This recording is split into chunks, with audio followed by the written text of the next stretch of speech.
Oui, non. Au fond, tout ce que je veux dire, c'est quel titre j'ai à parler de Barthes. Simplement, il a été mon directeur de thèse. J'ai suivi son séminaire pendant de nombreuses années. Et j'ai toujours aimé ce qu'il écrivait. Je l'ai lu très attentivement. J'ai publié quelques articles sur son œuvre.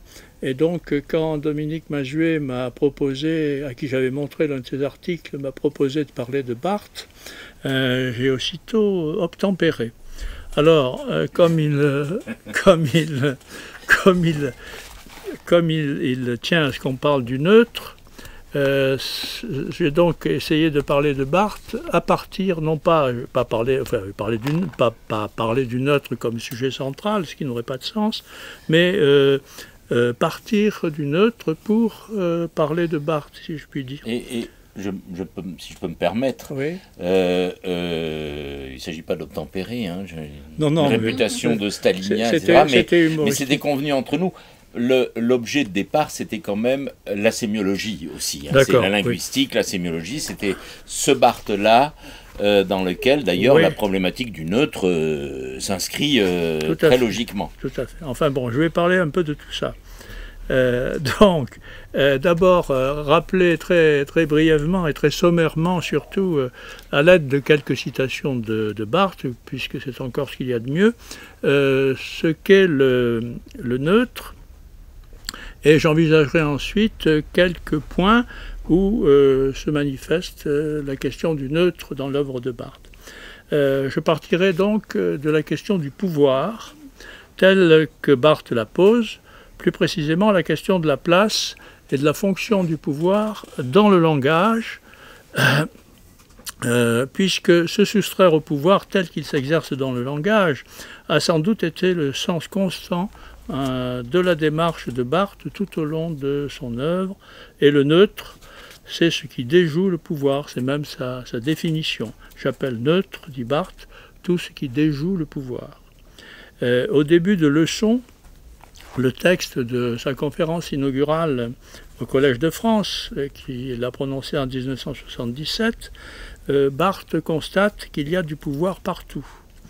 Je cite, « Nous devinons alors que le pouvoir est présent dans les mécanismes les plus fins de l'échange social, non seulement dans l'État, les classes, les groupes, mais encore dans les modes, les opinions courantes, les spectacles, les jeux, les sports, les informations, les relations familiales et privées, et jusque dans les poussées libératrices qui essaient de le contester. » Et il poursuit en expliquant que cette omniprésence du pouvoir tient à ce qu'il est originairement dans la langue. Citation à nouveau, Jacobson l'a montré, écrit-il, un idiome se définit moins par ce qu'il permet de dire que par ce qu'il oblige à dire. Et un peu plus loin, la langue comme performance de tout langage n'est ni réactionnaire ni progressiste, elle est tout simplement fasciste. Car le fascisme, ce n'est pas d'empêcher de dire, c'est d'obliger à dire. Le pouvoir dans la langue, c'est cela, c'est que la langue nous oblige à dire. Et si elle oblige à dire, c'est parce qu'elle oblige à choisir. Pourquoi cette obligation de choix? Alors, je ne veux pas faire un cours de linguistique élémentaire, juste rapidement, et pour aller vite, pour émettre un énoncé, écrit ou oral, je puise dans un ensemble de termes virtuels dont j'actualise certains.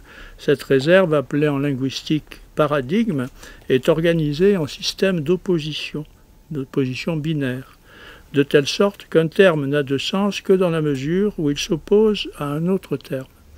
Je cite Barthes, « Le paradigme, c'est l'opposition de deux termes virtuels dont j'actualise l'un pour pouvoir parler, pour pouvoir produire du sens. » Oui, j'ai oublié, si vous souhaitez m'interrompre, hein, théoriquement c'est un débat. Enfin, je vais profiter de l'occasion pour, c'est pas du tout pour vous interrompre, c'est pour attirer l'attention sur l'importance de ce que vous venez de dire, comme le reste d'ailleurs, mais vous aurez compris qu'avec Barthes, on va retrouver, entre autres choses, ce que, comme il disait lui-même, ce que les mots veulent dire. Et un exemple typique, c'est paradigme.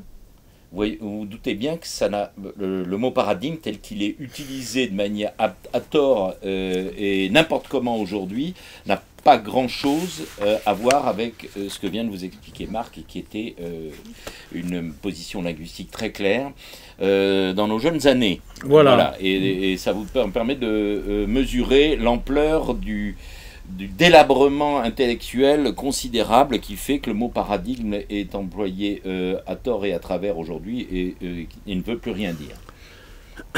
Bien, donc, système d'opposition binaire, de telle sorte qu'un terme n'a de sens que dans la mesure où il s'oppose à un autre terme. Pardon, je cite à nouveau, oui, ça je l'ai dit peut-être, le paradigme c'est l'opposition de deux termes virtuels dont j'actualise l'un pour pouvoir parler, pour pouvoir produire du sens. Si je prends le système de la différence des genres, par exemple, le système de la différence des genres dans la langue française, le féminin n'existe que par opposition au masculin et vice-versa. Rond n'est masculin que parce qu'il s'oppose au féminin ronde et réciproquement, ou le parce qu'il s'oppose à la, etc. etc. Ce qui donc est premier, ce ne sont pas les termes, ce sont les oppositions entre les termes. Pour parler, pour émettre un énoncé, je suis obligé de choisir un terme, c'est-à-dire d'en écarter un autre. Le choix est la condition du sens. De là le constat que, je cite Barthes, tout sens repose sur un conflit, c'est-à-dire le choix d'un terme contre un autre. Ou encore, choisir un et repousser l'autre, c'est sacrifier au sens. Le masculin contre le féminin, ou inversement, le singulier contre le pluriel, le vous contre le tu, ou inversement, etc. etc. La langue est spontanément assertive, nous dit-il, c'est-à-dire, pour Barthes, arrogante. Et, je cite, tout le neutre est l'esquive de l'assertion. Il revient très souvent sur ce point, par exemple, lors d'un colloque à Cerisy qui lui était consacré. En grec, maké, oui, on prononce bien comme ça, maké, oui, veut dire le combat. Le langage est le champ de la maké, pugna verborum. Il y a tout un dossier à constituer, un livre à faire, celui des contestations réglées de langage. Ces contestations réglées, sans remonter jusqu'à la sophistique grecque ou la disputatio médiévale, pour nous en tenir au présent, le face-à-face des débats télévisés par exemple. Échapper au sens, qui est donc partout, ce n'est pas si simple. Le non-sens, nous dit Barthes, étant encore un sens sous le nom d'absurde. Le pouvoir se trouve, et je renvoie à la fin de la phrase que j'ai citée plus haut, jusque dans les poussées libératrices qui essaient de le contester. Le contre-pouvoir devient inévitablement un pouvoir, et en préparant cette petite communication, je suis tombé sur cette phrase de Barthes qui est citée par le journal Le Monde, qui ne donne pas de référence, et je n'ai pas trouvé la référence. C'est à propos de la libération sexuelle. Je cite donc, ce qui est difficile, ce n'est pas de libérer la sexualité selon un projet plus ou moins libertaire, c'est de la dégager du sens, y compris de la transgression comme sens. Seul donc peut échapper au sens, au sens, c'est-à-dire aussi au conflit, c'est-à-dire ce que Barthes appelle le neutre, dont c'est précisément la définition, ce qui déjoue le paradigme ou le pouvoir. Il se réfère au fait que certains linguistes, outre la pluralité des deux termes du paradigme, posent un troisième terme, neutre justement, ni ceci ni cela, ou ceci et cela, qui se soustrait au binarisme, c'est-à-dire au conflit, c'est-à-dire au pouvoir, c'est-à-dire au sens. Trois termes, en somme, synonymes. Sens, pouvoir et conflit, ça va ensemble, c'est la même chose. Je ne peux que citer Barthes pour définir le paradigme, donc, pour définir, pardon, non pas le paradigme, mais le neutre.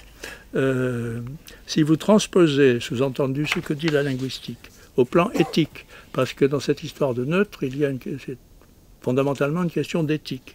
Si vous transposez au plan éthique, on pourra dire que les ordres, les combinations que le monde vous envoie en tant que sujet, à choisir, Barthes souligne choisir, à avoir à choisir dans 1000 occasions, à produire du sens, à entrer dans le conflit, à prendre vos responsabilités, etc., entraîne fatalement, au plan éthique, chez certains sujets, la tentation de ne pas jouer le jeu du paradigme, c'est-à-dire la tentation de lever, de déjouer, d'esquiver le paradigme, ses comminations, ses arrogances. Le problème est alors d'exempter le sens, et ce champ polymorphe d'esquive du paradigme ou du conflit, c'est le champ que j'appelle le neutre. Bon, ça me semble assez clair, je pense que ce n'est pas la peine de commenter. Il y a beaucoup de commentaires à faire, mais on les fera après. D'accord. Donc, je voudrais simplement dire, outre que cela relève du champ éthique, puisque l'éthique, c'est la science du choix, et donc du non-choix, puisque le paradigme, c'est le cinéma, mais ça va pas. Une ébauche du commentaire qui ne surprendra pas les habitués, c'est-à-dire évidemment politique et polémique. Non pas à l'encontre de ce que vous disiez, mais des mêmes qui ont fait de termes comme paradigme une espèce de vocable vide de sens, précisément, c'est que il est très important de rappeler le rapport au choix et à cette forme de liberté réduite à être commis absolument, le côté comminatoire, à choisir, à faire des choix qui seraient l'expression de la liberté. Or, c'est exactement ça le libéralisme. Je parle du libéralisme aussi bien au sens politique que d'abord et avant tout économique, mais que vous allez retrouver y compris dans le processus électoral. On est libre parce qu'on peut choisir, soi-disant, un élu. Donc c'était ma petite note de bas de page. Bien, donc se soustraire au pouvoir au sens, je crois que ça a été la grande question de Barthes quand même. Le sens qui est le milieu dans lequel nous vivons. Nous vivons dans le pouvoir ou dans le sens comme le poisson dans l'eau, sauf que c'est parfois moins agréable. Oui, ce qui rend d'autant plus curieux le fait que tous soient aujourd'hui non pas en recherche de vérité, mais de sens. Voilà. Vous voyez où je veux en venir.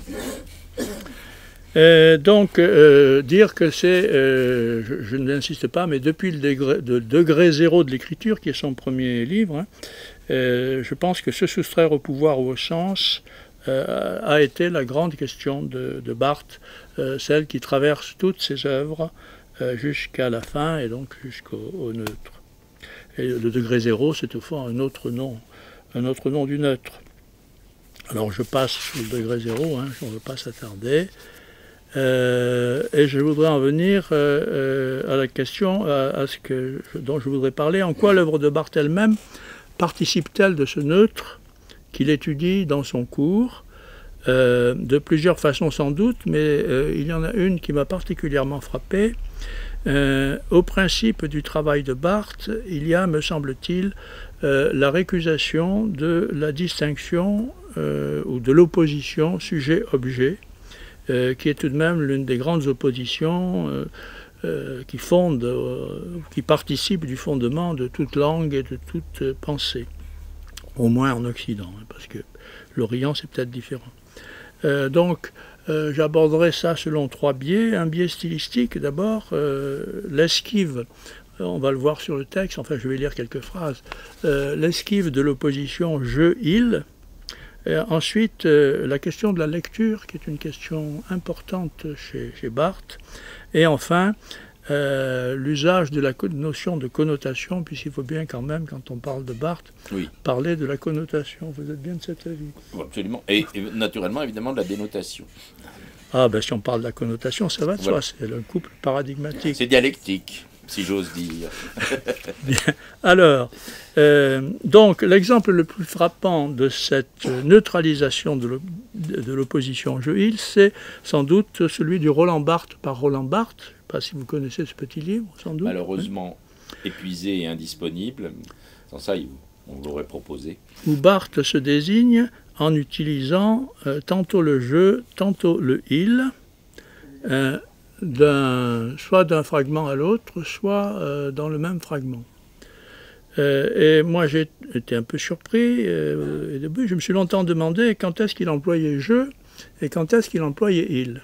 Et puis j'arrivais pas à trouver, et j'ai fini par comprendre que la question était sans réponse, ou plutôt ne se posait pas, parce qu'il emploie indifféremment l'un ou l'autre de ces deux pronoms. Il passe donc de l'un à l'autre dans un même fragment et l'on peut remplacer l'un par l'autre ou inversement sans induire la moindre modification. Leur différence est neutralisée. La différence je-il n'existe plus. Le plus souvent, lorsque Barthes dit « je », dans ses textes du moins, parce que dans ses interviews, dans les cours du Collège de France qui ont été publiés, dans tout ce qui est parole transcrite, finalement, il dit « je » comme vous et moi, alors que dans ses textes, lorsqu'il écrit, il s'agit d'un emploi assez particulier du « je », où celui-ci n'a pas valeur personnelle et singulière, mais valeur exemplaire et générale. Il renvoie à chacun en tant qu'il est un sujet.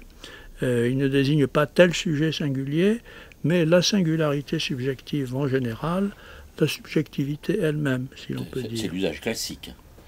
Quand Descartes, pour ne pas le nommer, ou tant d'autres, va dire, va faire une démonstration, c'est je, c'est évidemment pas pour parler de lui, c'est je, moi, en tant que sujet général, humain. En tant que je suis un sujet. En tant que je suis un sujet, nous tous. Un sujet universel, oui. Cela vaut aussi, bien sûr, pour Fragment d'un discours amoureux, où la première personne renvoie au sujet amoureux en général, avec chaque chapitre à quelques lignes de présentation, où ce n'est plus le jeu, mais il parle du sujet amoureux à ce moment-là, donc en troisième personne. Cet effacement de la distinction je-il est constant chez Barthes et peut facilement passer inaperçu, se dissimulant souvent derrière l'emploi de formulations banales sur lesquelles on passe sans faire attention. Ainsi, alors, il y a le titre de son cours, La préparation du roman, dont on se demande c'est le roman de qui. Ce titre m'a toujours paru boiteux. M'a toujours semblé qu'il manquait quelque chose dans ce titre, la préparation du roman, parce que ce n'est ni la préparation du roman de Barthes, ce n'est pas la préparation de mon roman, ni la préparation du roman de quelqu'un d'autre, ce n'est pas non plus la préparation de son roman. C'est-à-dire qu'il n'en a jamais écrit. D'autant qu'il n'en a jamais écrit. Mais enfin non, pour l'instant on étudie ce titre. Voilà, donc c'est là aussi un énoncé qui n'est ni en première personne ni en troisième personne. C'est ce qui le rend, enfin ce qui fait qu'on le perçoit de façon comme un énoncé un peu boiteux. Alors il y aurait une étude stylistique à faire qui relèverait et classerait les divers moyens utilisés par Barthes, pour suspendre la distinction je-il. Par exemple, les formules qui peuvent paraître un peu alambiquées, du type l'auteur de ces lignes. Ainsi, dans l'avant-propos, c'est souvent dans les avant-propos. Dans l'avant-propos du système de la mode, cependant, avant d'entreprendre son voyage, l'auteur demande à s'expliquer sur l'origine et le sens de sa recherche. Ou encore, dans un article qui s'appelle « En sortant du cinéma », le sujet qui parle ici doit reconnaître une chose: il aime à sortir d'une salle de cinéma. Malgré les apparences, ces formulations n'équivalent pas à ce qu'on appelle couramment une troisième personne. Elles font que l'on ne sait pas si l'on a affaire à des énoncés en première ou en troisième personne.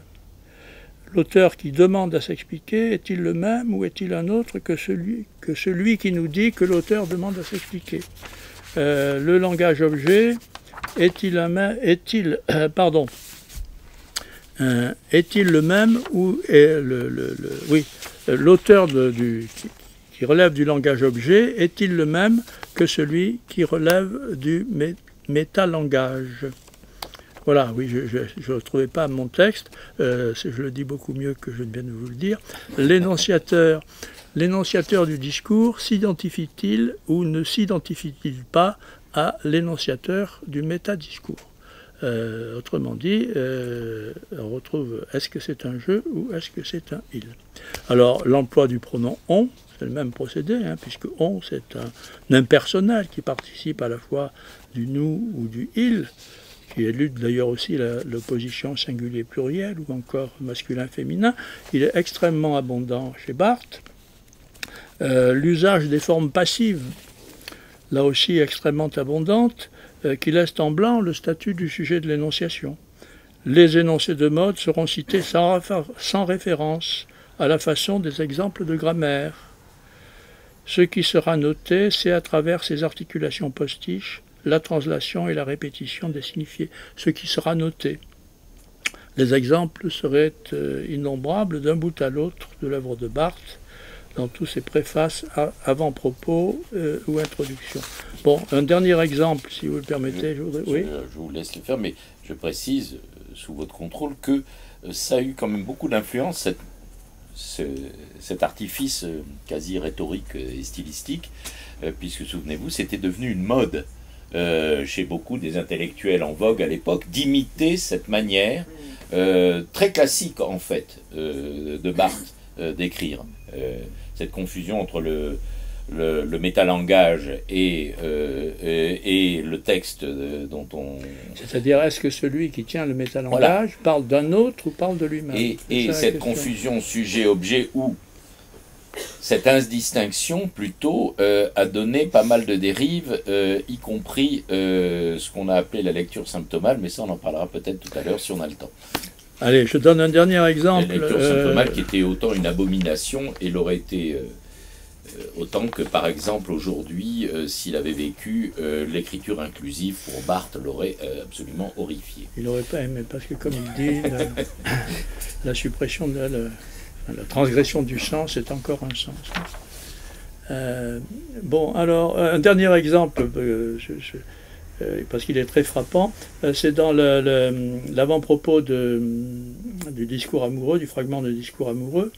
Il écrit ceci: il y a ce qui vient d'une lecture régulière, il y a ce qui vient de enfin, il faut que je précise, il évoque la provenance des morceaux d'origine diverses dont le montage constitue son livre.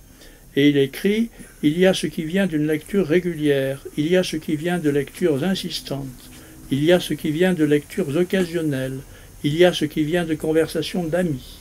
Ce qui vient des livres et des amis fait parfois apparition dans la marge du texte.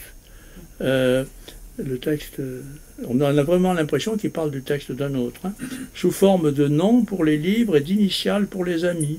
Les références qui sont ainsi données, à nouveau la forme passive, ne sont pas d'autorité, mais d'amitié. Je souligne simplement l'usage de la forme passive, bien sûr, mais c'est l'expression réitérée, ce qui vient des lectures ou des amis, au lieu de ce qui me vient de mes lectures ou de mes amis. Parce que c'est bien, évidemment, de ces lectures. Les références que je donne, là, il ne dit pas ça. Et voilà, il ne le dit pas. C'est curieux comment ça envahit encore aujourd'hui, d'ailleurs, le discours académique. Hein. C'est cette espèce de monde, mais c'est devenu une pure mondanité. Mais il ne faut pas confondre ça avec un discours impersonnel. Hein. Oui, mais je ne les confonds à être pas. Le discours académique. Oui, bien sûr, mais je ne les confonds pas. Donc là encore, la chute du possessif ou du pronom personnel de la première personne, justement, ne fait pas de ces énoncés des énoncés impersonnels, mais des énoncés dont la référence à la personne, je ou il, a été effacée, en somme, ou du moins à cet égard, et nous y voilà, des énoncés neutres. Neutres à l'égard de la distinction sujet-objet. Alors, un deuxième point, si vous n'êtes pas là, hein, sinon on peut... Tout va bien. On débattra après. Quelques mots sur la lecture. Barthes étant sans doute celui qui a fait basculer les études littéraires d'un discours tenu du point de vue de l'auteur à un discours tenu du point de vue du lecteur. A fait basculer, d'ailleurs c'est beaucoup dire, puisqu'ici comme ailleurs, il est sans postérité. Je ne sache pas qu'on retrouve aujourd'hui cette façon de voir les choses. Pour moi, déclare Barthes à propos de Hazlitt, j'estime que je suis entièrement du côté du lecteur. En tout cas, pour ce qui me concerne moi, j'ai toujours été frappé en le lisant par l'importance qu'il accordait à la lecture. Il a sans doute un des premiers à affirmer qu'elle devait être partie intégrante de la théorie ou de l'histoire de la littérature, une théorie du texte devant par exemple nécessairement contenir, comme une au moins de ses composantes, une théorie de la lecture. La théorie du texte, je cite, la théorie du texte amène donc la promotion d'un nouvel objet épistémologique, la lecture. Objet 9, car l'attention exclusive portée jusque-là selon Barthes à l'auteur constituer une censure ou une exclusion de la lecture. Barthes oppose en effet deux types de lecture, une mauvaise et une bonne lecture. D'un côté, une lecture qui n'en est pas vraiment une lecture morte, dit-il, lecture référendum, comme il dit dans SZ, lecture passive. Juste une très courte incise, rappelez le thème de SZ en bref. SZ, on va dire, c'est la lecture, il appelle ça lui-même un texte de lecture, c'est la lecture de la nouvelle de Balzac, d'une courte nouvelle de Balzac, Sarrasine. C'est-à-dire que Barthes, en suivant l'ordre du texte, égrène l'une après l'autre les divers sens connotés qui sont présents dans ce texte en descendant jusqu'au moindre détail. Donc AZ, c'est le titre de l'ouvrage de Barthes. Donc la lecture référendum, c'est-à-dire une lecture passive où le lecteur n'est plus qu'un récepteur. Ce qui veut dire que un texte proposerait un ou plusieurs sens, d'ailleurs, peu importe, qu'il soit un ou plusieurs, que le lecteur ne pourrait qu'enregistrer ou refuser. Il n'aurait plus que la liberté de recevoir ou de rejeter le texte. Cette lecture-consommation étant solidaire du geste socio-idéologique qui place toute la production du côté de l'écriture, la lecture n'étant que consommation, et qui implique une hiérarchie entre un auteur actif auquel est soumis un lecteur passif. Et on retrouve là, d'ailleurs, la question du pouvoir que j'ai évoqué tout à l'heure, pouvoir au sens où l'auteur a tout pouvoir sur un lecteur qui ne peut qu'enregistrer les sens supposés être émis par l'auteur. Donc, dans ce cas-là, le sujet lecteur n'est pas dans sa lecture. On a affaire en somme à une lecture sans lecteur. À cette lecture morte ou vide, Barthes oppose une lecture vivante, une pleine lecture, ce sont ces termes. Lecture qui est une production, nous dit-il, ou une écriture. Comment faut-il comprendre cette idée que la lecture est une productivité? Voici ce qu'écrit Barthes au début d'un texte intitulé « Écrire la lecture ». Je le cite. Ne vous est-il jamais arrivé, lisant un livre, de vous arrêter sans cesse dans votre lecture, non par désintérêt, mais au contraire par afflux d'idées, d'excitation, d'association? En un mot, pardon, ne vous est-il pas arrivé de souligner, lire en levant la tête? C'est cette lecture-là, à la fois irrespectueuse, puisqu'elle coupe le texte, et éprise, puisqu'elle y revient et s'en nourrit, que j'ai essayé d'écrire. Et un peu plus loin, il précise, la lecture, c'est ce texte que nous écrivons en nous quand nous lisons. Ailleurs, il nous dit que les lectures vivantes sont celles qui produisent, je cite, un texte intérieur homogène à une écriture virtuelle du lecteur. Ces moments où le lecteur lève la tête sont donc par excellence les moments où la lecture devient production ou écriture. Je dirais que ce sont les moments où la lecture est contact entre le texte et le lecteur.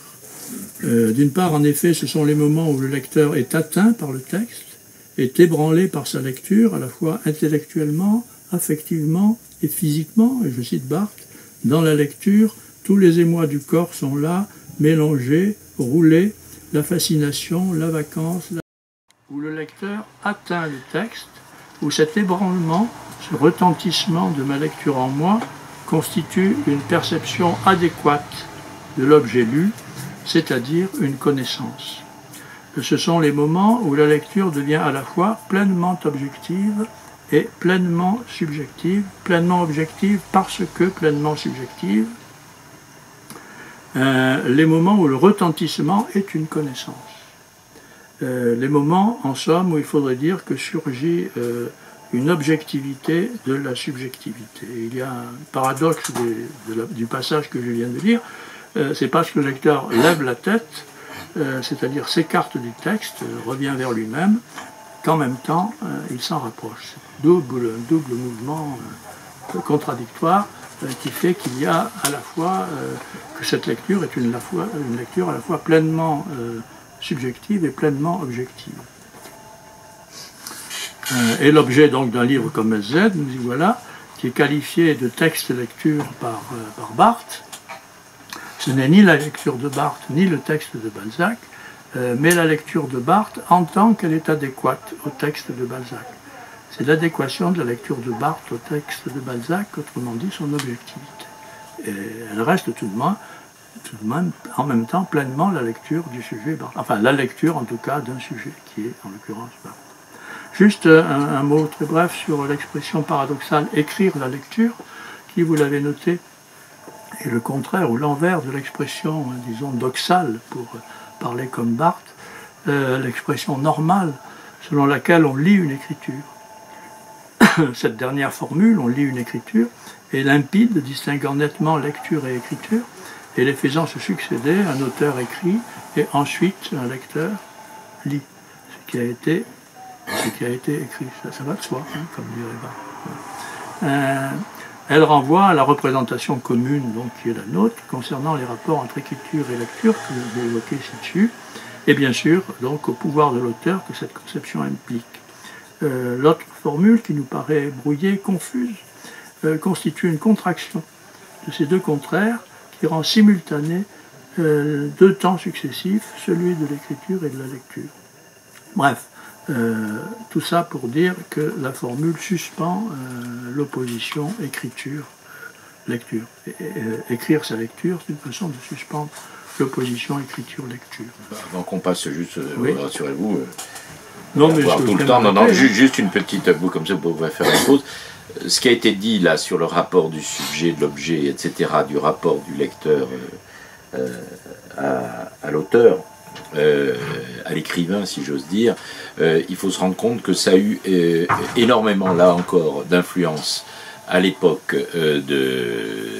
à l'acmé de Roland Barthes, et pour bien comprendre à quel point parfois il a eu affaire à des gens qui étaient vraiment très très loin de ses idées, de sa pensée, je vous mettrai à l'écran, je ne vais pas vous affliger de ça aujourd'hui, je rajouterai dans la vidéo des passages où on vous décrit justement, vous allez voir l'étrange similarité, enfin le rappel des mêmes termes, mais vous allez voir comment ils sont utilisés. Quand j'ai oublié son nom, je crois que c'est Vincent qui décrit, en défendant Althusser, le concept dont je vous ai parlé tout à l'heure, de lecture symptomale, où il s'agissait, où clairement il s'inspire des idées de Barthes, mais en le sortant complètement de son contexte, que ce soit linguistique, épistémologique ou même philosophique, pour en faire du grand n'importe quoi. La lecture symptomale montre bien qu'il faut se méfier de ce prétendu face-à-face entre sujets et objets, entre connaisseurs et champs de connaissances, et qu'il faut se centrer sur les processus de pensée et les objets qu'ils produisent. Si l'on se réfère par exemple à la préface de Lire le Capital, on ne peut manquer d'être frappé par l'importance que prend la notion de lecture symptomale, lecture qui ne cherche pas à être une lecture entre les lignes ou ce qui pourrait être une simple lecture du soupçon, mais entend interroger les textes sur ce qu'ils doivent à ce qu'ils ne maîtrisent pas. Un texte n'est pas seulement intéressant parce qu'il organise logiquement, par les argumentations qu'il développe de façon apparemment rigoureuse, mais aussi par tout ce qui désorganise son ordre, par tout ce qui l'affaiblit. La notion de lecture symptomale ne doit donc pas être prise dans un sens essentiellement psychanalytique les bévues de l'auteur, mais dans une acceptation beaucoup plus large, les difficultés subjectives, comment dire ce que l'on a du mal à comprendre, et objectives, la complexité du contexte, à situer et à cerner une problématique explicite dans toutes ses implications. Comme le dit très bien Althusser, il ne peut y avoir de lecture véritablement féconde qu'à condition de renoncer à une lecture à livre ouvert en s'enfermant dans les limites d'une écriture qui serait révélation et d'une lecture religieuse qui lui ferait écho dans une transparence épiphanique. On présuppose que c'est le Logos lui-même qui écrit et, dans la lecture, on se soumet à son verdict. Althusser sait quant à lui qu'il n'y a pas de lecture innocente qui donnerait immédiatement le sens de ce qui s'écrit et se lit. La limpidité du texte et de sa réception est une illusion d'ordre idéologique qu'il faut combattre à tout prix. Il faut au contraire se convaincre qu'il ne peut y avoir de lecture linéaire, de lecture qui ne questionnerait pas les silences des textes, leurs bévues, les réponses sans question qu'ils peuvent contenir. La lecture symptomale doit en quelque sorte produire un autre texte qui éclaire et déplace le premier, rend lisible ce qui autrement aurait été illisible. Donc, tout ça pour dire que oui, il faut s'intéresser sérieusement à ce qu'écrivait Barthes à l'époque. Ça nous permet de mesurer, encore une fois, l'étendue, la profondeur de l'imposture de ce qui a suivi. Et je vous rends la parole maintenant que vous avez pu souffler. Alors, c'est dans cette perspective donc de neutralisation de l'opposition sujet-objet qu'il faut comprendre, je crois, l'usage barthésien de la notion de connotation. Alors, je ne sais pas, le sens dénoté ou littéral ne s'oppose pas au sens second ou connoté, comme l'objectif au subjectif, mais comme la séparation du subjectif et de l'objectif à leur identité. Connotation, ce n'est au fond rien d'autre que le nom donné à cette coïncidence sujet-objet qui caractérise la lecture. Alors, je ne sais pas s'il faut que je redise ce qu'est la connotation. Enfin bon, allez, durant la période... On fait de l'éducation populaire, donc un bref... Durant la période sémiologique de Barthes, des éléments de sémiologie en 1964 à SZ en 1970, les connotations ont vraiment constitué son objet au sens à la fois scientifique et amoureux du terme. Z notamment, donc c'est ce qu'on a dit tout à l'heure, c'est un relevé des connotations, il égrène les divers sens connotés de la nouvelle de Balzac, en descendant jusqu'au plus infime détail. Alors sans doute le terme et la notion de connotation sont-ils aujourd'hui d'un usage courant, passé dans la langue commune, les connotations, et ont d'abord été définis par les linguistes avant. Mais Barthes a été, à mon sens, le seul à les utiliser de façon sinon systématique, en tout cas conséquente, pour l'étude des textes et plus généralement pour l'étude des ensembles signifiants. Et je ne sache pas que la notion de connotation ait eu après lui un usage autre que résiduel. Barthes est à cet égard à nouveau sans ancêtre ni postérité. Alors, les connotations, bon, rapidement quand même, je rappelle ce que c'est que les connotations, j'ai même apporté une image. Là, je la montrerai, mais je la mettrai à l'écran, mais on peut la montrer au public. Oui, mais on va la montrer parce que sinon... le premier, c'est... alors là, je passe un article de Théâtre populaire. Voilà, l'image publicitaire des... On parle d'abord de ça, on peut parler de l'article aussi. Hein. Ça serait un peu long. Non, allez-y, allez. Bon, vous êtes déjà tellement frustré. Non, non, mais je vous en prie. Allez-y. Donc, un article de Théâtre populaire dont Barthes a été le directeur, me semble-t-il, la revue de Théâtre populaire, revue de théâtre, donc. Il ne parle pas de connotation, car l'usage de la linguistique est encore à venir, mais c'est exactement ce dont il s'agit. Il fait un compte-rendu. De quelle année, pardon? Alors ça, j'ai pas noté l'année. Le Théâtre populaire en 1956. Oui, c'est ça, il faut quand même...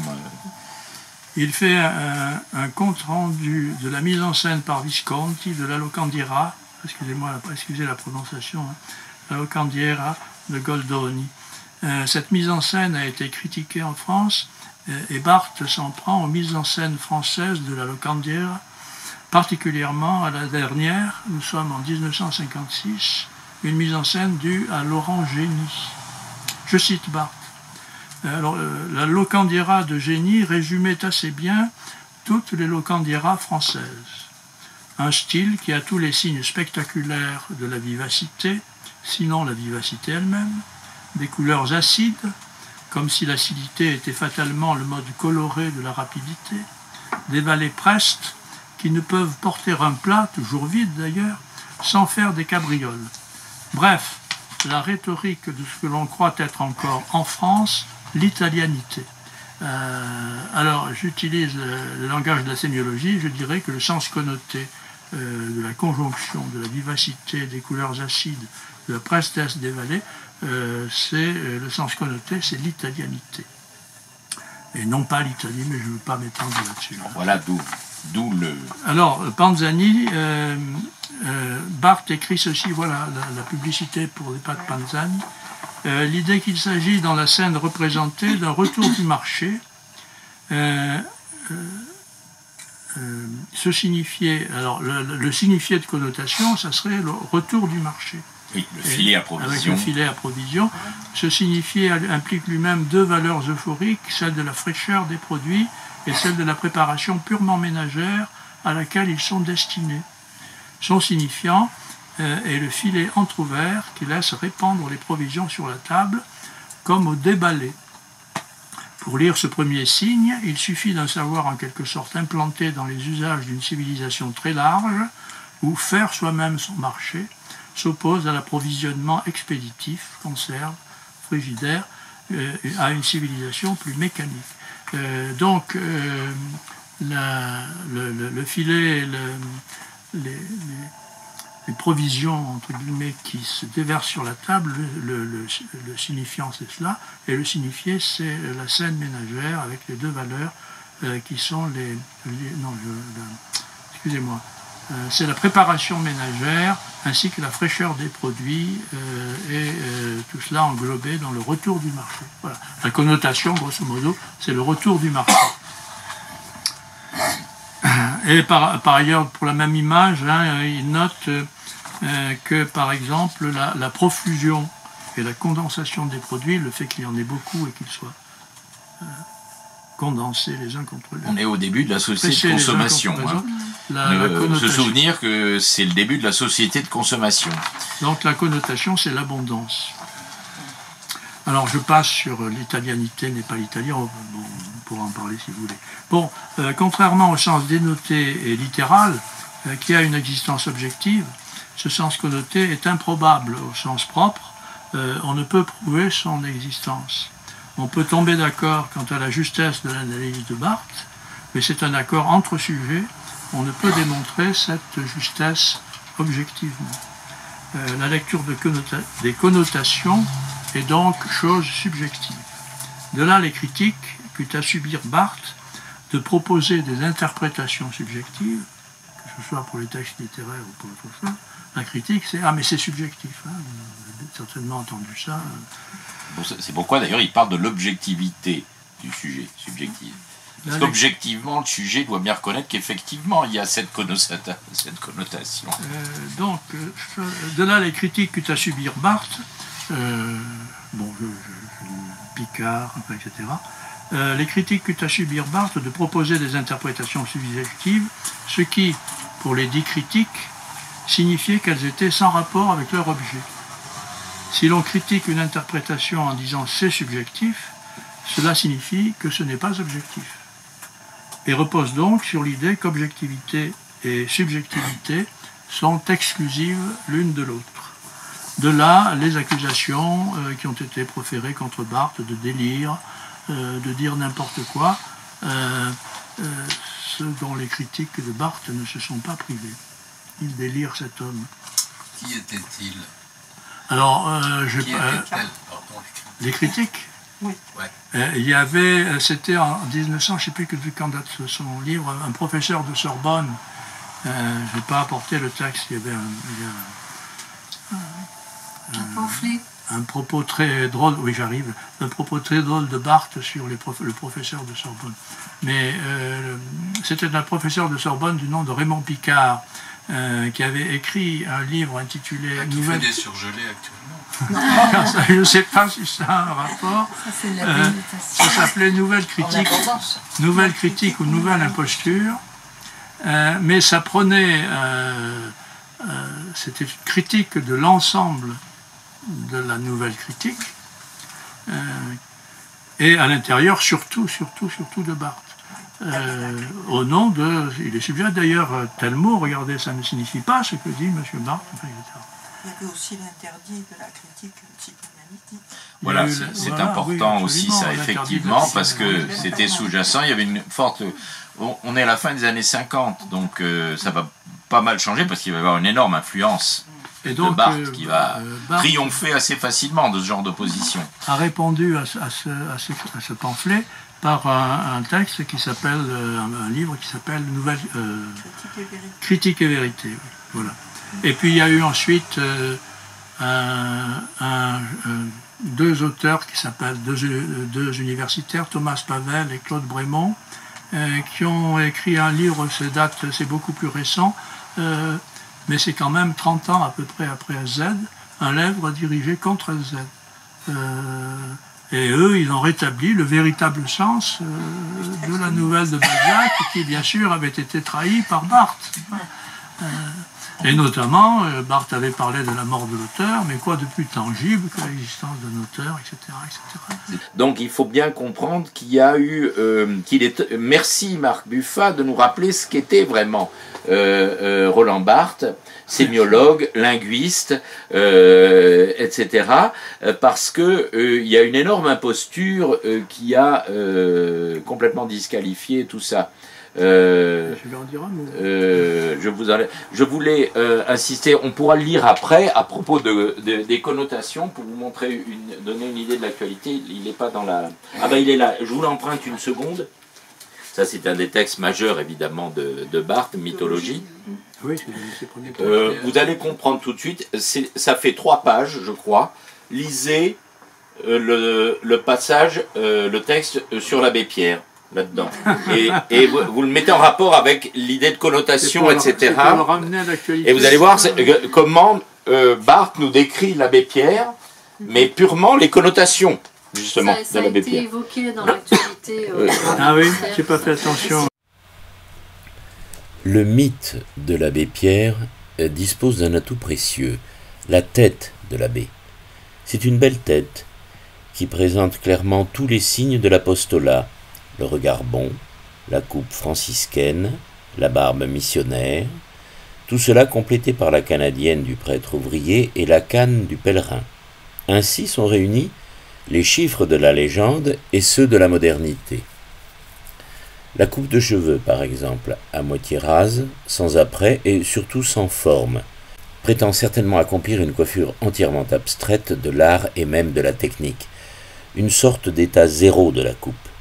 Il faut bien se faire couper les cheveux, mais que cette opération nécessaire n'implique au moins aucun mode particulier d'existence, qu'elle soit sans pourtant être quelque chose. La coupe de l'abbé Pierre, conçue visiblement pour atteindre un équilibre neutre entre le cheveu court, convention indispensable pour ne pas se faire remarquer, et le cheveu négligé, état propre à manifester le mépris des autres conventions. Rejoint ainsi l'archétype capillaire de la sainteté. Le saint est avant tout un être sans contexte formel. L'idée de mode est antipathique à l'idée de sainteté. Mais où les choses se compliquent, à l'insu de l'abbé, il faut le souhaiter, c'est qu'ici, comme ailleurs, la neutralité finit par fonctionner comme signe de la neutralité. Et si l'on voulait vraiment passer inaperçu, tout serait à recommencer. La coupe zéro, elle, affiche tout simplement le franciscanisme, conçu d'abord négativement pour ne pas contrarier l'apparence de la sainteté. Bien vite, elle passe à un mule superlatif de signification. Elle déguise l'abbé en Rouis François, d'où la foisonnante fortune iconographique de cette coupe dans les illustrés et au cinéma, où il suffira à l'acteur Rébaz de la porter pour se confondre absolument avec l'abbé. Même circuit mythologique pour la barbe. Sans doute peut-elle être simplement l'attribut d'un homme libre, détaché des conventions quotidiennes de notre monde et qui répugne à perdre le temps de se raser. La fascination de la charité peut avoir raisonnablement ces sortes de mépris, mais il faut bien constater que la barbe ecclésiastique a elle aussi sa petite mythologie. On n'est point barbu au hasard. Parmi les prêtres, la barbe y est surtout attribut missionnaire ou capucin. Elle ne peut faire autrement que de signifier apostolat et pauvreté. Elle abstrait un peu son porteur du clergé séculier. Les prêtres glabres sont censés les plus temporels, les barbus plus évangéliques. L'horrible Frollo était rasé, le bon père de Foucault barbu. Derrière la barbe, on appartient un peu moins à son évêque, à la hiérarchie, à l'église politique. On semble plus libre, un peu franc-tireur, en un mot plus primitif, bénéficiant du prestige des premiers solitaires, disposant de la rude franchise des fondateurs du monachisme, dépositaire de l'esprit comme la lettre. Porter la barbe, c'est explorer d'un même cœur, la zone, la Britonnie ou le Nyasaland. Évidemment, le problème n'est pas de savoir comment cette forêt de cygnes a pu couvrir l'abbé Pierre, encore qu'il soit à vrai dire assez surprenant que les attributs de la bonté soient des sortes de pièces transportables, objet d'un échange facile entre la réalité, l'abbé Pierre, et la fiction, l'abbé Pierre du film, et qu'en un mot l'apostolat se présente dès la première minute, tout prêt, tout équipé pour le grand voyage des reconstitutions et des légendes. Je m'interroge seulement sur l'énorme consommation que le public fait de ces signes.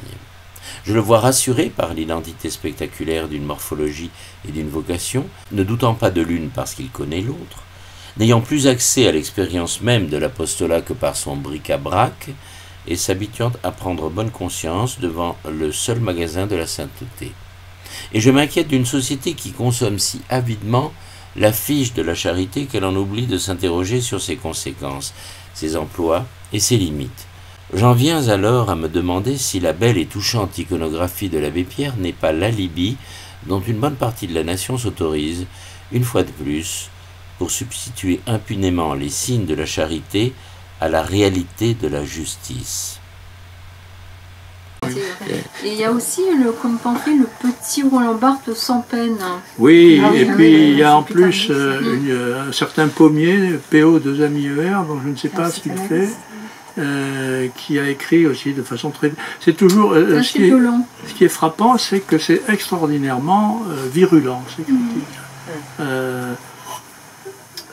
Comme s'il n'arrivait pas à parler sereinement de Barthes. Alors que Barthes, lui, était toujours parfois très sarcastique, goguenard, un peu assez cruel, comme par exemple dans le... Et surtout rétrospectivement, maintenant, dans le texte sur l'abbé Pierre, mais lui n'employait jamais ce mode... et à croire que les gens se sentaient agressés, oui, et encore aujourd'hui, à mon avis. Et c'était pour démonter un pseudo-jargon il y a l'histoire du jargon. Finalement, dont Barthes n'était pas celui qui en abusait le plus. Hein. Oui, d'autant plus que moi... Il en a abusé dans ses mondanités, parce qu'il était quand même un peu, comme vous le savez, il cédait volontiers à ce côté mondain de temps en temps, mais pas du tout dans les textes et dans son œuvre essentielle dont on est en train de parler. Bien, alors je vais essayer de continuer et de terminer aussi. Donc, où est-ce que j'en étais Oui, donc, alors, accusation de délire. Le délire, par définition, c'est un discours qui est sans rapport avec un quelconque objet. Ou dire n'importe quoi. Ce que n'est pas le délire. Oui, tout à fait. Donc, à quoi Barthes répond, non pas que la connotation est objective, bien sûr, mais qu'elle est à la fois donc pleinement objective et pleinement subjective. Ce qui fait à mon sens le prix de son travail, ou enfin, l'une des qualités de son travail, c'est en effet que l'essence connotée, bien que subjectif et improbable, au sens de peuvent être prouvés, les sens connotés sont justes. Et quand on le lit, on sent la justesse. Il y a accord, coïncidence, rencontre entre la subjectivité de l'interprète et le texte qu'il interprète.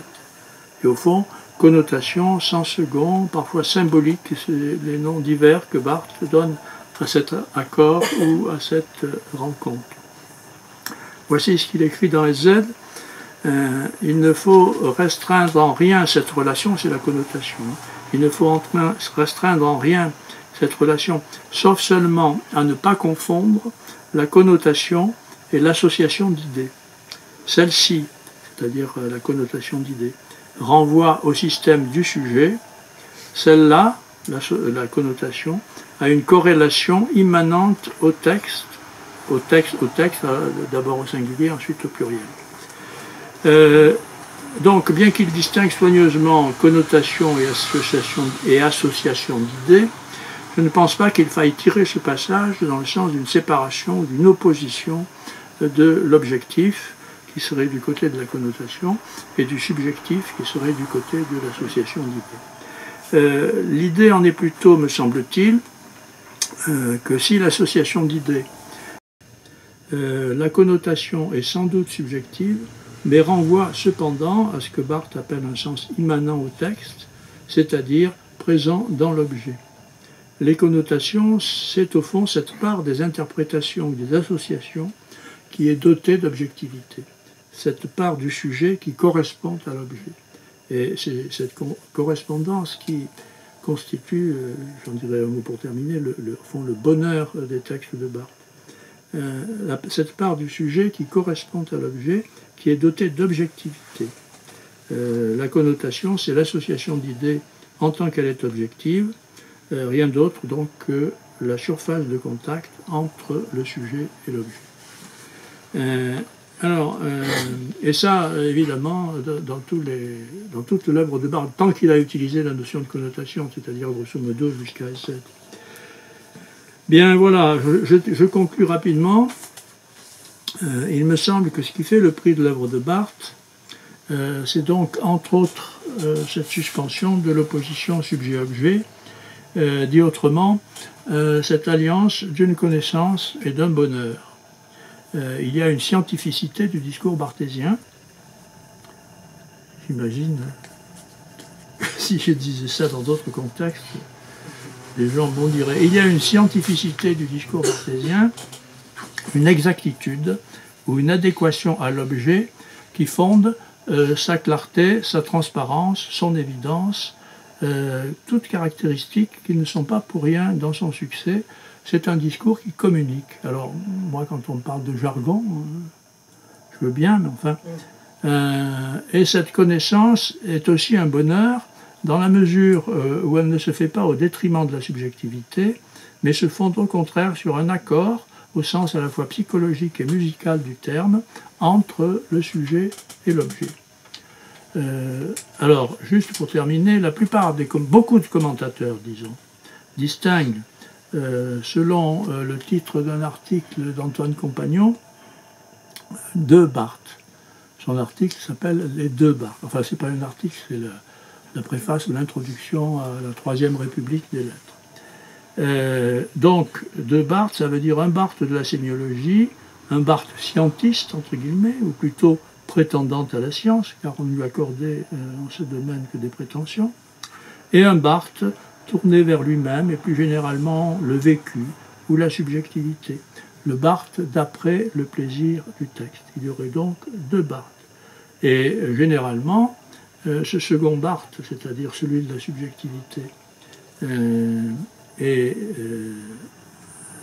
fortement approuvé, tandis qu'il a réussi à se dégager du carcan de la science, tandis que le premier, le Barthes sémiologue, est condamné de façon parfois virulente. Mais évidemment, qui ne voit que cette dichotomie ne fait finalement que séparer un Barthes qui est du côté de l'objectivité, le Barthes sémiologue, grosso modo, et un Barthes qui est du côté de la subjectivité, le Barthes du plaisir du texte, du Barthes par lui-même, ou du sujet amoureux. Elle reconduit ainsi une distinction dont la récusation, je l'ai dit en commençant, je crois, me semble être au principe même de l'œuvre de Barthes. On peut dire la même chose d'ailleurs. Voilà. Mutatis mutandis à propos de Marx. Il y aurait le soi-disant jeune, puis vieux Marx, etc. C'est à la même époque qu'on nous sortait ce genre d'ânerie, y compris celle qu'on a évoquée. Je ne sais pas si Compagnon l'a fait sienne, mais enfin bon, comme vous l'avez... je ne suis pas sûr qu'il dise Marx. Non, je parle des deux Barthes. Ah oui, les deux Barthes, oui. Non, il n'y a pas plus de Barthes que de beurre en branche, j'allais dire, qu'il n'y a deux Marx, etc. Non. Mais les deux Barthes recoupent très exactement la distinction sujet-objet. Il y a le Barthes de l'objet et le Barthes du sujet. Alors que toute son œuvre, enfin c'est ce qui me semble en tout cas, a consisté à récuser cette distinction. Enfin, à non pas récuser cette distinction, mais à la considérer au plan de son rapport étroit, y compris de l'immanence d'une certaine objectivité dans le sujet lui-même. Je résume peut-être maladroitement ce que vous avez évoqué. Et l'inverse, absolument. C'est-à-dire qu'il faut bien les distinguer pour établir un rapport entre les deux, y compris un rapport d'immanence. Mais comme il le dit, le neutre n'est pas tâche aussi. Le problème des propos de spectateurs après le film, c'est ça? Oui. Je pose une question, oui.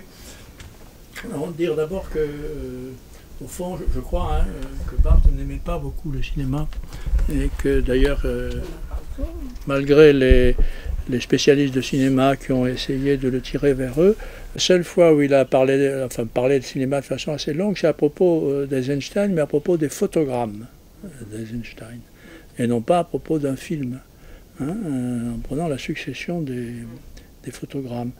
Ces articles ont été repris dans divers volumes qui s'appellent Kiel, le bruissement de la langue, donc il parle des photogrammes d'Eisenstein. C'est-à-dire de ce qui est dans le film, de ce qui est d'une certaine façon le contraire du film, parce que autant le film est continu, autant le photogramme est discontinu. Et en plus c'est une juxtaposition d'images fixes, et non pas une image mobile, la mobilité étant quand même impliquant une certaine continuité. Enfin bon, je dis ça très schématiquement, et tout ça parce que, au fond, c'est compliqué, donc il faudrait du temps pour expliquer. C'est à mettre en rapport avec l'écriture fragmentaire de Barthes, avec son écriture du discontinu. Et c'est ça que j'appelais le caractère paradigmatique de son écriture. Et j'avais étudié un moment un peu plus près les textes de Barthes, et je me suis rendu compte, j'avais appelé ça littérature du nom, parce que le nom est absolument prééminent par rapport au verbe. Il y a souvent un verbe très court, a, et, il s'agit, et puis suivi d'un chapelet de noms dans ces phrases. Ce chapelet de noms fait que ce qui tombe finalement, c'est la syntaxe, c'est le primat du vocabulaire sur la syntaxe. Et donc la syntaxe, c'est-à-dire la continuité, c'est-à-dire l'articulation, c'est-à-dire au fond ce qui au cinéma serait du côté du film et non pas du côté du photogramme qui est fondamentalement discontinu. Alors, pour ce qui concerne les propos des spectateurs après un film, les propos débeautés comme ça, c'est ça dont tu parles, Christiane. Moi, j'ai toujours été frappé, certes, par le fait qu'il y avait beaucoup de propos qui relevaient de l'association d'idées au sens qu'indique Barthes, c'est-à-dire des propos qui étaient tout à fait subjectifs, mais qui étaient à côté du film, qui parlait de tout. Je me souviens toujours de la projection d'un film sur Cuba, où quelqu'un expliquait longuement à quel point il avait passé d'agréables vacances à Cuba, etc. Voilà le type même de propos qui relève de ce qu'on pourrait appeler l'association d'idées. Et la subjectivation. J'ai souvent été parmi si on faisait un peu abstraction de tout ça, eh bien, j'ai souvent constaté qu'il y avait des choses non seulement justes, mais des choses qui m'apprenaient des choses sur l'interprétation du film, donc qu'on arrivait d'une façon ou d'une autre à une certaine objectivité de ses propos. Je ne sais pas si c'était ça le sens de ta question. Oui, dans l'image publicitaire que tu proposais, oui. Je veux dire, si on dit il y a la connotation de l'Italie, l'italianité. Oui. Il n'est pas l'italien. C'est absolument fondé. C'est blanc, rouge et vert. Oui, non, mais c'est ce qu'on disait, c'est-à-dire que les critiques de l'époque, cette espèce de la cucubralinerie positiviste qu'il y avait à l'époque, vous en avez une idée dans la critique de Freud par Onfray, aujourd'hui, je veux dire, ça reste ce genre de niaiserie, et il y avait beaucoup de gens qui écoutaient ce genre de cuistrerie, les prenaient au sérieux, c'est d'une sottise confondante. évidemment, a fortiori, évidemment, parce qu'il n'allait pas jusqu'à faire des analyses symboliques un peu tirées par les cheveux, il faut bien le reconnaître, du genre de celles que faisaient certains psychanalystes en essayant d'imiter Lacan. Et donc la critique visait tout ça en disant ça c'est pas sérieux, c'est pas scientifique, alors qu'il s'agissait de montrer qu'il y avait ce que Hegel aurait pu appeler un universel concret, c'est-à-dire qu'il y avait indiscutablement, tout le monde se rend bien compte, évidemment, tout ce que la description que vient de faire Barthes de l'image, tout le monde peut on n'a pas besoin de longues explications ou de faire des gros efforts d'interprétation pour admettre que effectivement, et très certainement, consciemment ou pas, ça c'est la question qui reste, c'était dans l'idée des publicistes qui avaient, c'était ça l'idée. Mais eux, ils ont très bien compris des Oui, publicistes. mais à la même époque, vous avez on a parlé des surréalistes, mais et donc de leurs imitateurs à cette époque-là, qui furent les situationnistes, mais j'en ai parlé dernièrement avec des amis, on fera sans doute quelque chose là-dessus. Le personnage majeur sur ces questions-là, qui ne se prétendait pas du tout sémiologue, c'est McLuhan, qui avait fait un travail énorme sur ce qu'on pourrait appeler, ce que Barthes va appeler la connotation, d'un point de vue y compris des structures du langage, etc., et ce qui va l'amener à avoir la préscience absolument étonnante, alors que l'Internet n'existait pas du tout, de ce qu'il va appeler le village global et toute cette sorte de choses. Et il n'était pas pris au sérieux non plus, pas pour les mêmes raisons, parce que c'était pas du tout la philosophie continentale et il n'y avait pas d'allusion, bien que McLuhan avait parfaitement lu et compris Hegel, Marx, Freud, etc. Mais il traitait de ces choses-là, il n'était pas pris au sérieux non plus, parce qu'il s'était intéressé justement au pouvoir de l'image, etc. Et il était critiqué pour les mêmes raisons ridicules. Le problème, c'est que quand ils vont être réappropriés par ce que j'appellerais, je ne surprendrai personne, l'idéologie dominante, qui est en fait le conformisme petit bourgeois soi-disant de gauche ambiant, à partir de la fin des années 60, ça devait devenir le tissu d'ânerie que j'évoquerai en complément de la vidéo. Autre... allez-y. Une question compte tenu de tous ces rapprochements linguistiques, le fait d'avoir parlé justement de Lacan, quel était le rapport de Barthes à la psychanalyse? Est-ce que vous en avez une idée? C'est à moi que tu poses... Je pose cette question. Je vous laisse répondre. Oui, écoute, j'ajouterai peut-être quelque chose. Il faudrait voir ça sur les textes de près.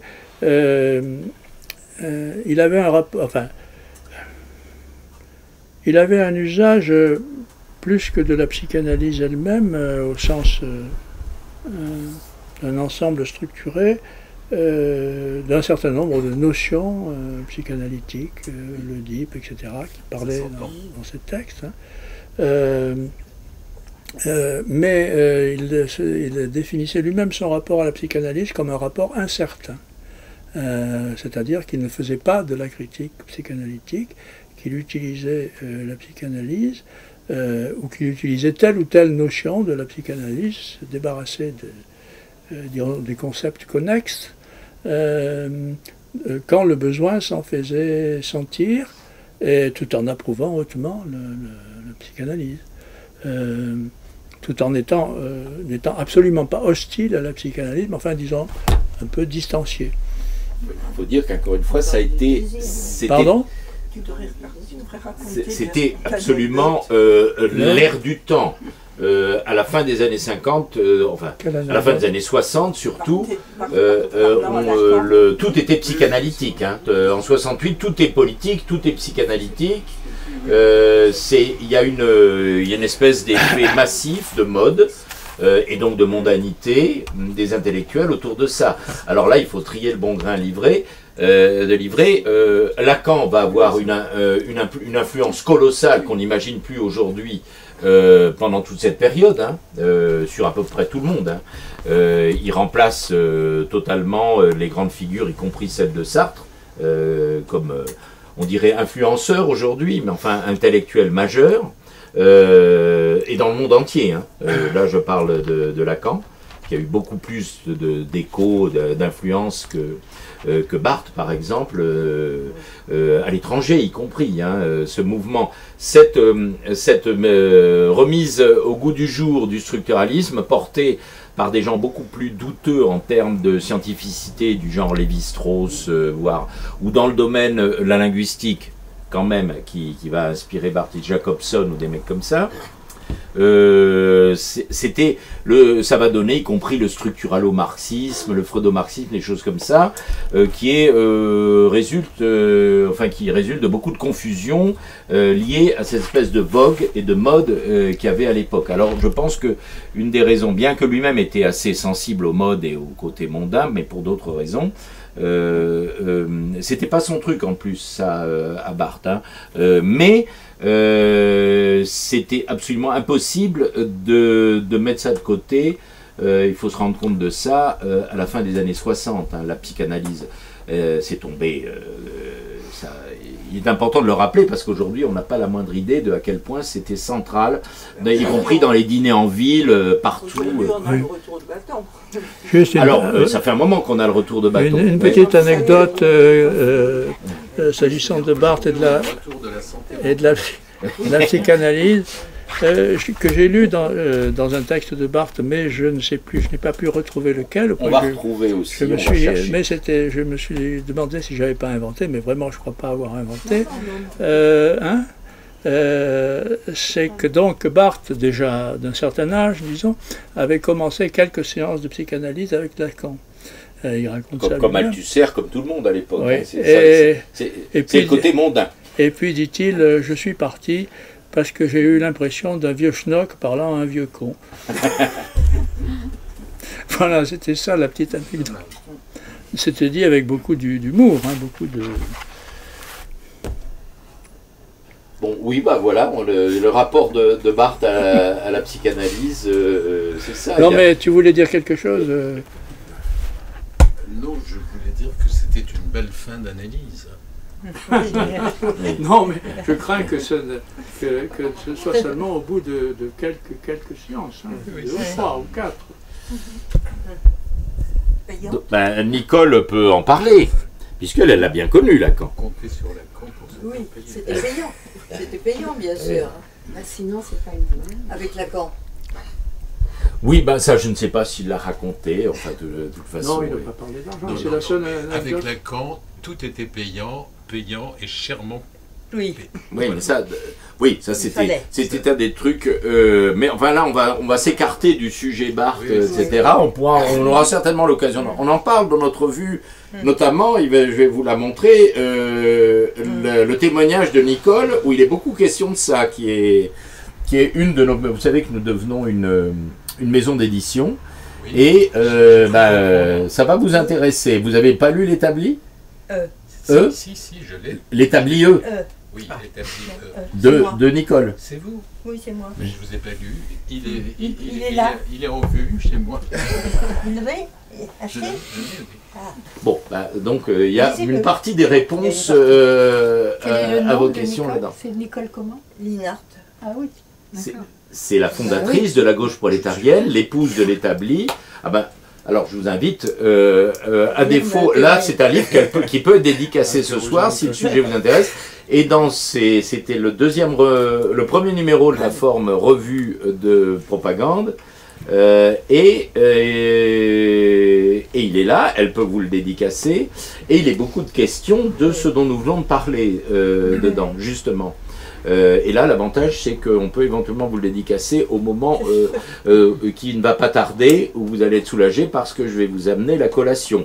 Mais avant ça, s'il n'y a pas d'autres questions, je vais laisser quand même évidemment la conclusion à Marc. Il n'y a pas d'autres questions. Il y a une hésitation. Alors là, allez-y. Oui. C'est dans la volonté de neutralisation de Barthes, la question neutralisation de Barthes. À la volonté de neutralisation qui était celle de Barthes, oui. On peut se demander si c'est la langue en elle-même qui est fasciste par les assignations qu'elle produit, ou bien si c'est justement toutes les connotations idéologiques qu'elle charrie. Parce que la langue, c'est pas simplement des mots. Bonne question. C'est tout ce qui leur Très bonne question. C'est tout le champ sémantique que chaque mot véhicule. Je pense à ça parce qu'on a affaire en ce moment sur la question du genre, à des tentatives de neutralisation qui sont pas celles de Barthes, qui sont même le contraire de celles de Barthes. Bien que ce soit des gens qui se réclament de Barthes, comme vous le savez. Oui, oui, mais par exemple, le pronom « il », c'est il et elle. Oui, j'ai fait allusion à l'écriture inclusive, c'est des choses qui auraient horrifié Barthes.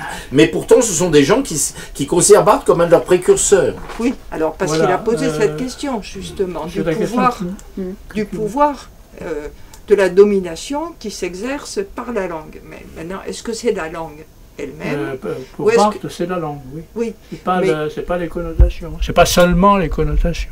C'est le fait que pour parler, tu as à choisir. Le pouvoir est au fondement du sens. Mais c'est pas le pouvoir au sens du mot domination tel qu'on l'utilise aujourd'hui.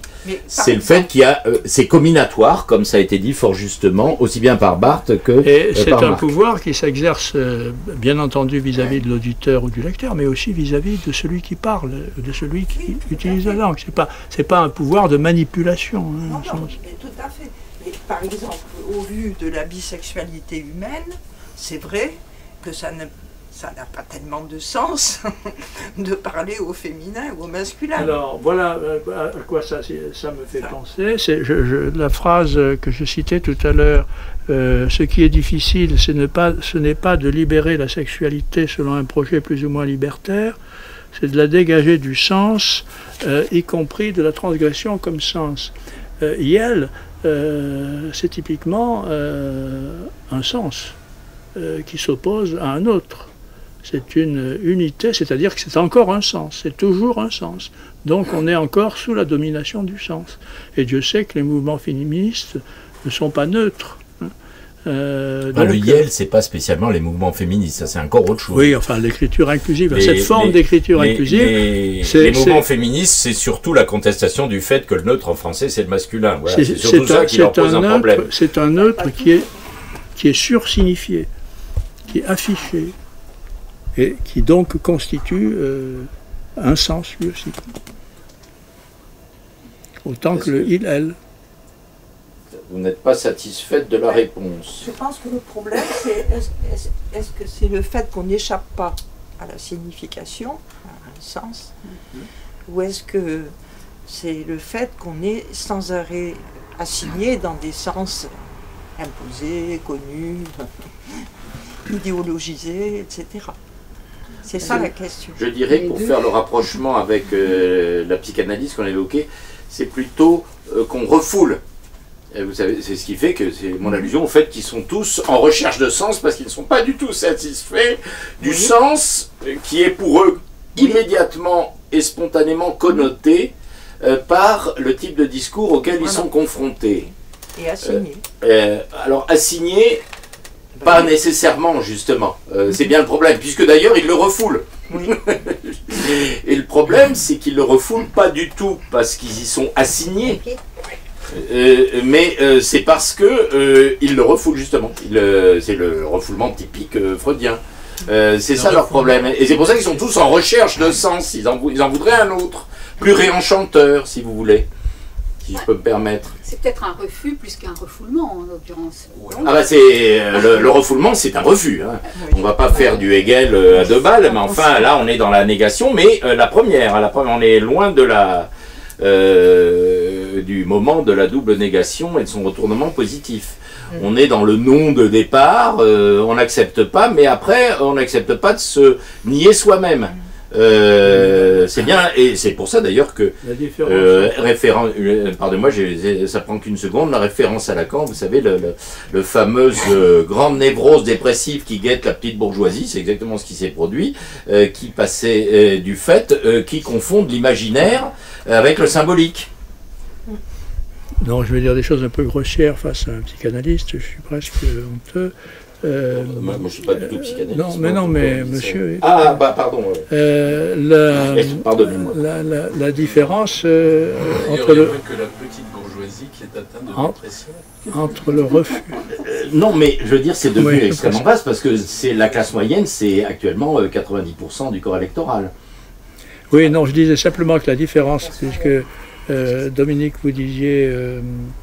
refoulement, c'est la même chose? Non, parce que... Non, c'est pas dit que c'est la même chose. Le refoulement, il y a du refus. Oui, mais c'est un refus inconscient. Absolument. Mais c'est exactement ce que nous sommes en train de dire. Un refus idéologique, un positionnement idéologique. Ah non, mais l'idéologie, c'est encore autre chose. L'idéologie, on est du côté des représentations, là. Attention, encore une fois, bien distinguer l'imaginaire et les représentations. Je parle sous le contrôle du psychanalyste. Et là, Barthes nous parle des deux. L'imaginaire, on va dire ça va être du côté du subjectif, les représentations c'est l'objet justement qu'on a sous les yeux, la fiche Panzani, je sais quoi. Mais les connotations, c'est cette part de l'imaginaire qui correspond à l'objet. Ce qui objective l'imaginaire dans la représentation, ou l'idée qu'il s'en fait plus exactement, et il est obligé de reconnaître, bah oui, je vois le fil à provision, je vois les couleurs de l'Italie, je vois les tomates, les oignons, la cuisine, le retour des courses, et ainsi de suite, et je vois la société de consommation. C'est extrêmement perspicace, évidemment, de la part de Barthes à ce moment-là. Là-dessus, bravo et merci. De rien. Et donc, je vous amène à boire. Et pour ceux que ça intéresse, donc il y a les livres de Barthes, la plupart, sauf le neutre, hélas, dont nous avons parlé, sont... là, j'ai arrêté, oui, ici aussi.